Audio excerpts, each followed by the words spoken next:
জমি বিবাদের জেরে বোমাবাজি, চলল গুলিও। সোমবার গভীর রাতে ঘটনাটি ঘটে হরিহরপাড়া থানার নাজিরপুর এলাকায়। গুলি ও বোমাবাজির ঘটনায় আহত একজন।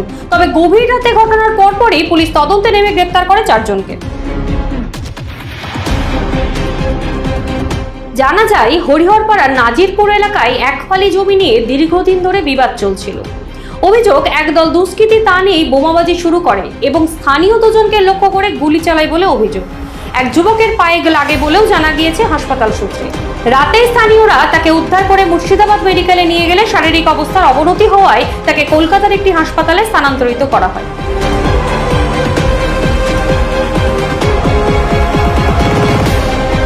12টা নাগাদ আসে কিছু দুষ্কৃতী এবং আমার ভগ্নিপতি এখানে ছিল বাড়িতে।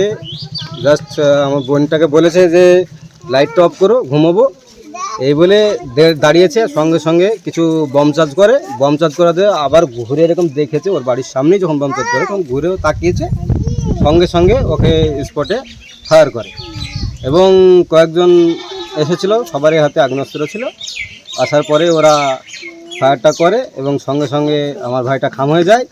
কিছুটা একলা দৌড়ে আসেও যে ও আরও ওর ভাইদের কাছে যে আমাকে বাঁচাতে বলে আসে, তখন ওর ভাইরা তুলে হসপিটালে পাঠানো হয় এবং এখন ওকে কলকাতা ট্রান্সফার করা হয়েছে।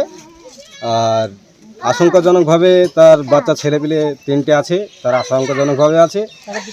তারা আপনারা দেখুন যে কেন মারলোটা, কেন মারার কারণ এখন তো বলতে পারছি না। গ্রামে তো অনেকদিন থেকে কিছু জমি সম্পর্কে ঝামেলা চলছে, আর আপনার ওকে ব্যক্তিগতভাবেও কিছু টর্চার করেছে। সাধারণ ছেলে, স্কুলের ড্রাইভারি করে খায়, সেই ছেলেকে এইভাবে মারা হয়েছে। সে আকবরকেও মারতে এসেছিল ওর বাড়ির পাশে। দেখেন, এটা আকবরের বাড়ি এবং দুজনকেই একসঙ্গে অ্যাটাক করেছে কি বলতে পারবো না সেই বিষয়টা। কজন আহত হয়েছে তার মধ্যে? দুজন। আকবর সঙ্গে সঙ্গে যেভাবে বেরিয়ে যায় এবং আকবর ওকে নিয়ে কলকাতা চলে যায়। বাকি একজনই ওখানে হয়, বাকি আমরা যে যতটা পেরেছি হসপিটালে তুলে গেছি।